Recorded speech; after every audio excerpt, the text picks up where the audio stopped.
নমস্কাৰ মই আজি আপোনালোকৰ লগত এটা কথা আলোচনা কৰোঁ বুলি এই ভিডিঅ'টো কৰিছোঁ।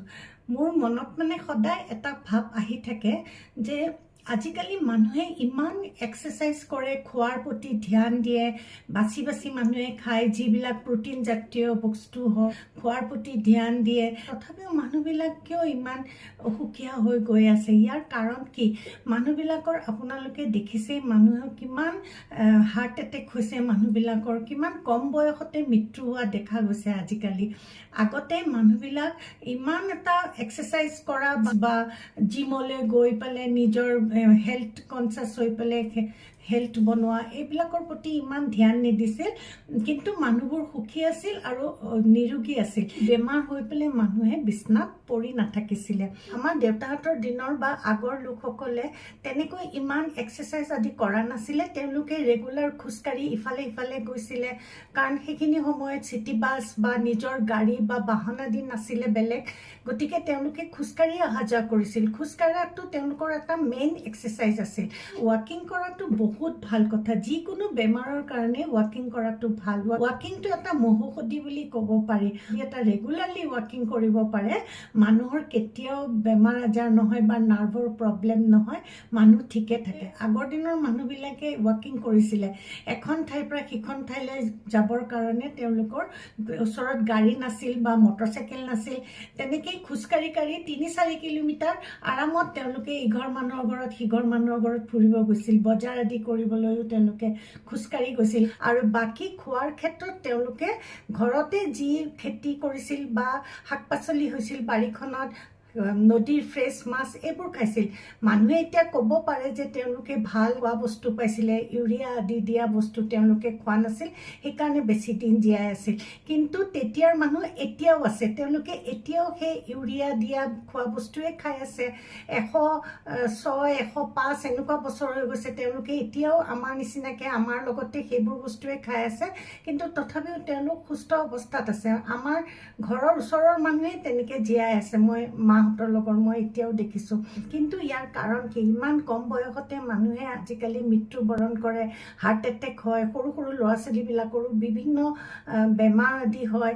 ইয়াৰ কাৰণটো হৈছে মূলতঃ খোৱা বস্তুতকৈ মানুহে আজিকালি খোজকাঢ়িবলৈ এৰিছে। মানুহে খোজ নাকাঢ়ে, চবৰ ঘৰতে গাড়ী বাহন আদি হোৱা হৈছে। মটৰচাইকেলটো চবৰ ঘৰে ঘৰে আছে, গাড়ীও চবৰ ঘৰে ঘৰে 2-3খনকৈ আছে। গতিকে ল'ৰা ছোৱালী স্কুললৈকো খোজকাঢ়ি নাযায়, মাক বাপেকে স্কুলত থ'বলৈ যায়, লৈ আহে। ৱাকিং ডিষ্টেঞ্চতো ল'ৰা ছোৱালী খোজকাঢ়ি নাযায়। আগতে আমি কিমান দূৰ দূৰ ঘৰৰ পৰা 3-4 কিলোমিটাৰ খোজকাঢ়ি গৈছিলোঁ। পৰীক্ষাৰ সময়তো আমি খোজকাঢ়ি গৈছিলোঁ, না আমাক মা দেউতাহঁতে থ'ব গৈছিল না আনিব গৈছিল। আমি নিজেই ডাঙৰৰ নিচিনা আছিলোঁ, নিজকে চম্ভালিব পাৰিছিলোঁ। আজিকালি সময় বেয়া, মানুহে ক'ব পাৰে এৰি দিবলৈ ভয় লাগে, কিন্তু তেনেকুৱা কৰোঁতে কৰোঁতেও ল'ৰা ছোৱালীৰ নিজৰ আত্মবিশ্বাসে নোহোৱা হৈ গৈছে, পেৰেণ্টছৰ ওপৰত বেছি নিৰ্ভৰশীল হৈ পৰিছে। আমি খোজ নাকাঢ়াৰ কাৰণে চব বেমাৰবিলাক আমাৰ হৈছে।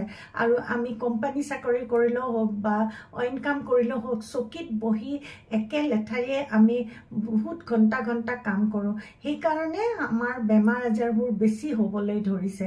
মানুহে জিমত গৈ এক্সাৰসাইজ কৰি, অনলাইন কোৰ্চ কৰি বা য়োগা শিকায়, এইবিলাক কৰিও মানুহে এই বেমাৰৰ পৰা পৰিত্ৰাণ পাব পৰা নাই। মানুহৰ এতিয়াৰ পৰাই আঁঠুৰ বিষ বেছি, কঁকালৰ বিষ বেছি, সৰু সৰু ল'ৰা ছোৱালীবিলাকৰে ইমান বেছি হোৱা হৈছে, দেখিলে বেয়া লাগে। ইয়াৰ কাৰণটো কি ভাবি মানুহে ততে নাপায়। প্ৰথম কাৰণটোৱে হৈছে মানুহে খোজ নাকাঢ়ে আৰু নিজৰ বডিটোক বেছি ইউজ নকৰে। স্কুলৰ পৰা আহি গাড়ীত যায়, গাড়ীত আহে আৰু আহিয়ে স্কুলৰ যিটো পঢ়াৰ বোজা তাত ব্যস্ত হৈ যাবলগীয়া হয়। বাহিৰত খেলিবলৈকে তেওঁলোকে সময় নাপায়। আগতে যেনেকৈ আমি দৌৰা মেলা কৰি আমি খেল খেলিছিলোঁ, সেইবিলাক কৰিবলৈ আজিকালি ল'ৰা ছোৱালীবিলাকে সময় নাপায়। স্কুলৰ পৰা আহিয়ে আকৌ টিউশ্যন যায়। মানুহে চব ল'ৰা ছোৱালীকে ইমানবোৰ বস্তু শিকাবলৈ তেওঁলোকে আৰ্ট শিকায়, গান শিকায়, ক্ৰিকেট শিকোৱা চবতে লগাই দিয়ে। ফলত কি হয়, ল'ৰা ছোৱালীৰ টেনশ্যন বেছি হৈ যায় আৰু তাহাঁতৰ কি হয়, ৰোগ প্ৰতিৰোধ কৰা যিটো ব্ৰেইনৰ পৰা আমাৰ চিক্ৰেশ্যন আহে, সেইটো তেওঁলোকৰ আহিব নোৱাৰা হৈ যায়। এতিয়াতো ল'ৰা ছোৱালীৰ মাজত বহুত কম্পিটিশ্যন হৈ গৈছে, চাকৰি বাকৰি নাই। গতিকে তেনেকুৱা ক্ষেত্ৰত ল'ৰা ছোৱালীবিলাকৰ টেনশ্যন বেছি, সেইকাৰণে তেওঁলোকৰো নানা নানান ধৰণৰ বেমাৰ হোৱা হৈছে আনহাতে ডাঙৰ যিটো গ্ৰুপ হয় সিহঁতৰ আকৌ বেছি টেনশ্যন হোৱাৰ কাৰণেও হাৰ্টৰ বেমাৰ হোৱা হৈছে কাৰণ আজিকালি ৰেট ৰেচটো হৈ গৈছে দিনে দিনে মানুহে ইটোৱে সিটোক দেখি চব বস্তু ল'বলৈ ধৰিছে গাড়ী নাই যদিও গাড়ী লৈছে মটৰচাইকেল লৈছে লোন লৈ লৈ লৈ লৈ আৰু বেংকবিলাকে বা কোম্পানীবিলাকে ইমান কম টকাত মানে পইচা ডিপজিট কৰি পেলাই গাড়ী ল'ব পৰা কৰি দিছে গতিকে মানুহবিলাকে সেইটো লোভতে ইমান টকা ধাৰ লয় লোন লৈও মানে কামবিলাক কৰে তাৰ ফলত কি হয় মানুহৰ টেনশ্যন বেছি বৃদ্ধি হৈ গৈছে আমাৰ আগতে কয় নহয় আঁঠুৱা চাই ভৰি মেলিব আমি কিন্তু এতিয়া আঁঠুৱা চাই ভৰি নেমেলো আমি চবেই আমাক চব বস্তু লাগে জল্দি জল্দি আমি ডাঙৰ হ'ব বিচাৰোঁ আমাৰ মানে যিটো ষ্টেটাছ সেইটো আমি বঢ়াব বিচাৰোঁ চবৰ লগত লেভেলটো মিলাব বিচাৰোঁ তাৰ ফলত কি হৈছে আমাৰ টেনশ্যন বাঢ়ি গৈছে বেমাৰৰ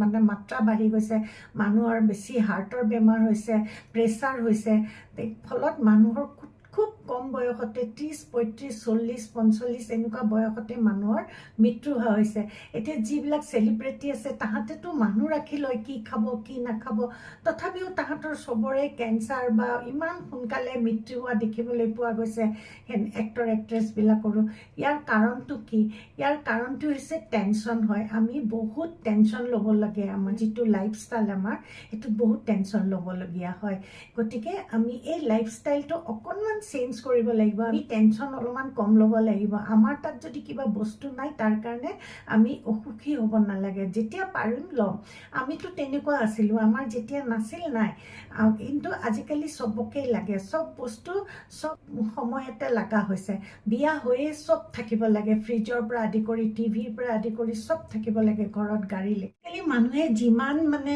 ইনকাম কৰে তাতকৈ বেছি ব্যয় কৰে যিমানখিনি টকা হাতত থাকে তাতকৈ তেওঁ বেছি বস্তু লগা অনুভৱ কৰে আৰু মানুহৰ এটা ৰেট ৰেচ বুলি যিটো কয় আমাৰ ইটোৱে সিটোক দেখি পেলাই ল'ব বিচাৰা বা তেওঁৰ সমানে সমানে যাবলৈ বিচাৰা মানুহক দেখিবলৈ পোৱা গৈছে তাৰ ফলত যিমানখিনি ইনকাম তাতকৈ বেছি খৰচ কৰি পেলাই মানুহে ধাৰত পোত যায় আৰু বেছি য'তে ত'তে ইনভেষ্ট কৰিও মানুহে ধাৰত পোত যায় তাৰপিছত আকৌ ইণ্টাৰেষ্ট দি পেলাই পইচা ধাৰে লয় লোন লয় সেইবোৰ মাৰিবৰ কাৰণে তাৰ ফলত কি হয় মানুহৰ এটা এনজাইটিৰ সৃষ্টি হয় প্ৰেছাৰ হয় মানুহৰ চিন্তাৰ ফলত এইবোৰ কেনেকৈ মাৰিব কি কৰিব তাৰ ফলত প্ৰেছাৰ হৈ পেলাই মানুহে কি হয় হাৰ্ট এটেক ষ্ট্ৰ'ক আদি হৈ পেলাই হাৰ্ট এটেক হৈ পেলাই মানুহে সোনকালে মৃত্যুমুখত পৰা হৈছে যিমানেই তেওঁ এক্সাৰচাইজ কৰক বা যিমানেই ৱাকিং কৰক বা যিমানেই যি নকৰক ধ্যান কৰক বা যিখিনি যোগাৰ অভ্যাস আছে যিমানেই নকৰক তেওঁ যদি মনত এটা অশান্তি বা চিন্তা লৈ থাকে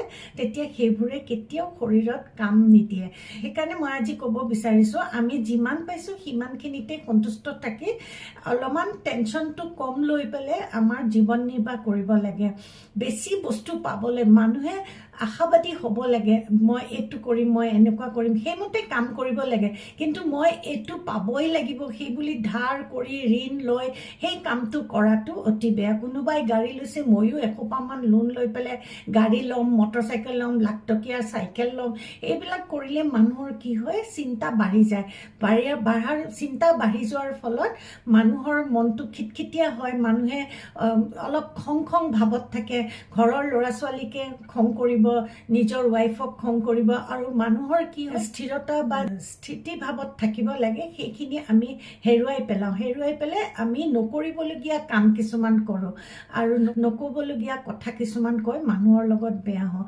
আগতে মানুহে ইঘৰে সিঘৰৰ ঘৰত গৈ পেলাই নিজৰ মনৰ কথা পাতিছিল টিভি মোবাইল এইবিলাক লৈ বেছি ব্যস্ত নাছিলে সেইকাৰণে মানুহবোৰ সুখী আছিল যিখিনি আছে সেইখিনিতে বহুত আমাৰো আগতে টিভি নাছিল যেতিয়া আছিলে ৰেডিঅ' নাছিলে আমি তেতিয়া সেনেকৈ টাইমবোৰ পাৰ কৰিছিলোঁ কিন্তু আজিকালি কেতিয়াও টিভি নাই মানে লোন লৈ হ'লেও ল'ব গাড়ী নাই মানে লোন লৈ হ'লেও ল'ব এনেকুৱা নহয় যে যেতিয়া পইচা হ'ব তাৰপিছত দেখা যাব এইটো নহয় মানুহৰ এটা ৰেট ৰেচ আছে মানে মানুহে ইটোক দেখি সিটোৱে লোৱা এটা স্বভাৱ গঢ়ি উঠিছে সেইকাৰণে মানুহবোৰৰ স্থিৰতা নাইকিয়া হৈ গৈছে আৰু মানে অশান্তিত ভুগিব লয় এনেকুৱা কথা হ'লে সেইকাৰণে মই ভাবোঁ মানুহবিলাক অকণমান সীমাত থাকি আমাৰ চাই ঠেং মেলিব লাগে। নহ'লে আমি সদায় এনেকুৱা চিন্তাত ভুগি পইচাৰ অভাৱত হাই প্ৰেছাৰ হৈ আমি হাৰ্ট এটেক হোৱাটো একো ডাঙৰ কথা নহয়। লাইফষ্টাইলটো আমি অকণমান চেঞ্জ কৰিব লাগিব। আগৰ মানুহবিলাকে মাটিত বহি খানা বনাইছিল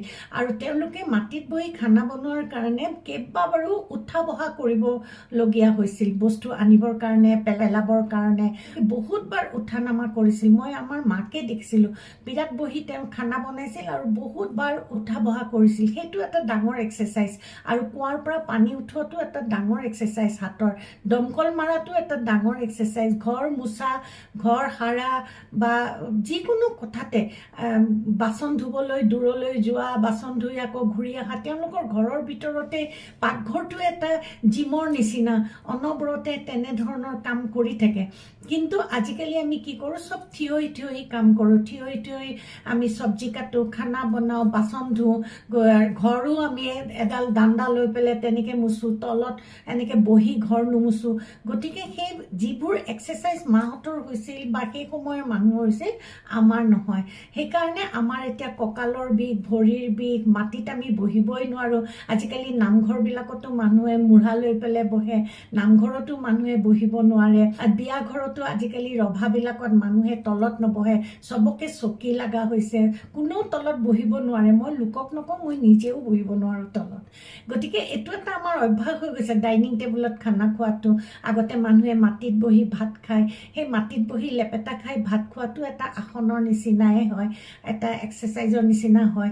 গতিকে সেইবিলাক অনবৰতে কৰে, সদায় কৰে। কিন্তু আমি এতিয়া সেইবোৰ যদিও জিমত গৈ বা ঘৰতে কৰোঁ এক্সাৰচাইজবিলাক, কৰাৰ পিছত আমি ইমান ডাঙৰ ডাঙৰ টেনশ্যন লৈ লওঁ, ল'ৰা ছোৱালী পঢ়াৰ পৰা আদি কৰি ডাক্তৰ ইঞ্জিনিয়াৰ হ'ব নে নহয়, ভাল বিজনেছমেন হ'ব নে নহয়, মোৰ তাত এইটো বস্তু আছেনে নাই, এইবোৰ চিন্তা কৰি কৰি আমি ইমান টেনশ্যন লোৱাৰ ফলত কি হয়, মানুহবিলাকৰ প্ৰেছাৰ, হাৰ্টৰ বেমাৰ আৰু যি টি খানা খোৱাৰ কাৰণে, জাংক ফুডবিলাকৰ খোৱাৰ কাৰণে ফেট বেছি হয়, হাৰ্টৰ ব্লক হৈ যোৱা।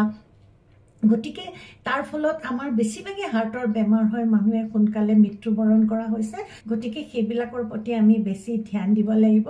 যিমান আমি ইনকাম কৰোঁ তাতকৈ আমি অলপ কম ব্যয় কৰিবলৈ চেষ্টা কৰিব লাগিব আৰু বেছি ঋণৰ বোজা মূৰত লোৱাটো উচিত নহয়। আৰু আমি যিমান পাৰোঁ আগৰ নিচিনাকৈ কাম কৰিবলৈ চেষ্টা কৰিব লাগিব। গতিকে ময়ো আজিকালি তেনেকুৱা কৰিবলৈ লৈছোঁ। কিন্তু বুঢ়া শালিকাই মাত ল'লে কি হ'ব, আগতে শৰীৰটো নষ্ট কৰি পেলাইছোঁ। তথাপিও যিকেইটা দিন থাকোঁ যাতে অলপ ভালকৈ থাকিব পাৰোঁ, তাৰ কাৰণে আমি চবেই চেষ্টা কৰিব লাগে। আজিলৈ বিদায় ল'লোঁ। যদি আপোনালোকৰ মোৰ ভিডিঅ'টো ভাল লাগে, লাইক কমেণ্ট কৰিব আৰু মোৰ পেজটো ফ'ল' কৰি দিব আৰু বেলেগকো শ্বেয়াৰ কৰি দিব বুলি আশা কৰিলোঁ। ধন্যবাদ।